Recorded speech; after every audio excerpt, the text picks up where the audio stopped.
A campus in chaos as shots rang out from the UT tower. And then the bullet came past my right ear and hit Mr. Walchuk. 60 years later, but the memories still fresh on many minds. We were just lucky enough to get back inside the drugstore before he could reload. Now those who survived honor and remember the lives lost on that tragic day. It kind of drags you down every August 1st. Today we honor and remember the 60th anniversary of the University of Texas Tower shooting, which took place August 1st, 1966. It was just before noon when shots rang out across the campus. The 40 acres would soon find itself under fire from a gunman atop the observation deck of the tower at the University of Texas. Disguised as a janitor, Charles Whitman, a student enrolled at UT, unleashed terror on the city below for 96 minutes before being stopped. In total, 17 victims were killed and 31 people were injured. Whitman himself was ambushed and killed by 2 Austin police officers as well as an armed civilian. A 3rd Austin police officer was also at the door to the observation deck. At the time, it was one of the worst mass shootings in American history.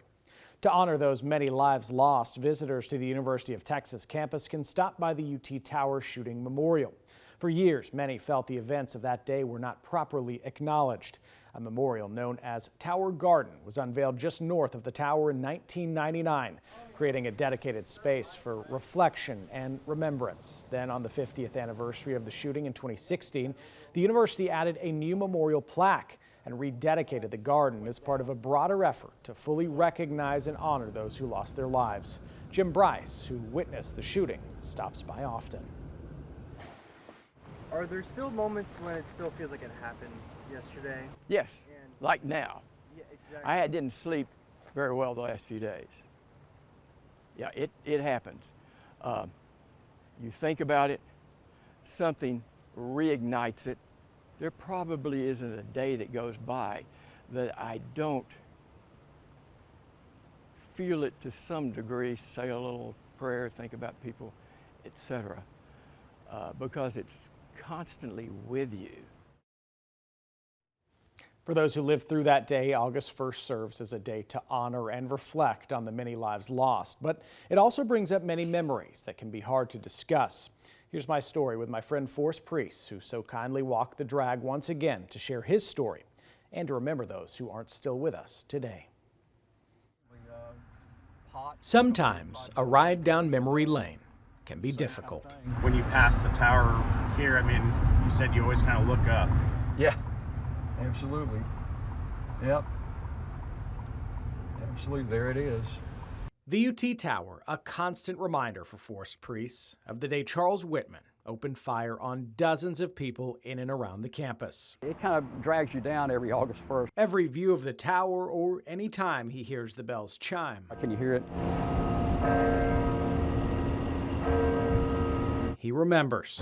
My buddies and I were standing right here. Priest, a UT student, enjoying a summer day on August 1st, 1966. He and his friends had just wrapped up lunch on the drag. And the lady at the cash register told us that you better not go out there, somebody's shooting a gun. And we said, oh, right. This is 1966. We had no context for something like that. And so we came out here, and like I say, we stood back down here.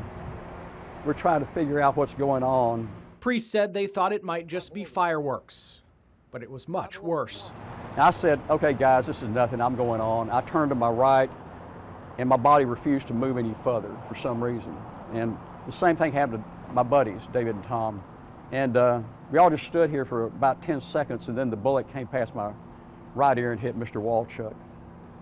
And of course, we immediately got back inside the drugstore, which was, the entrance was all right, just, I gotta say, right lined up here. So that's what saved us.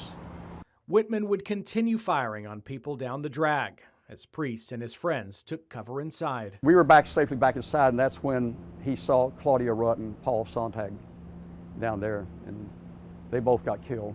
Now Priest honors and remembers those who died, stopping by the memorial set up on campus every year. It's a reminder of that tragic day and a reminder of how lucky he is to still be here today. Everything's gone great in my life, but then I think about all the people that had their lives just like that gone, you know, just because they were just walking out on a public sidewalk on a sunny day. it just brings it all back. But I've had 60 years that a lot of other people didn't.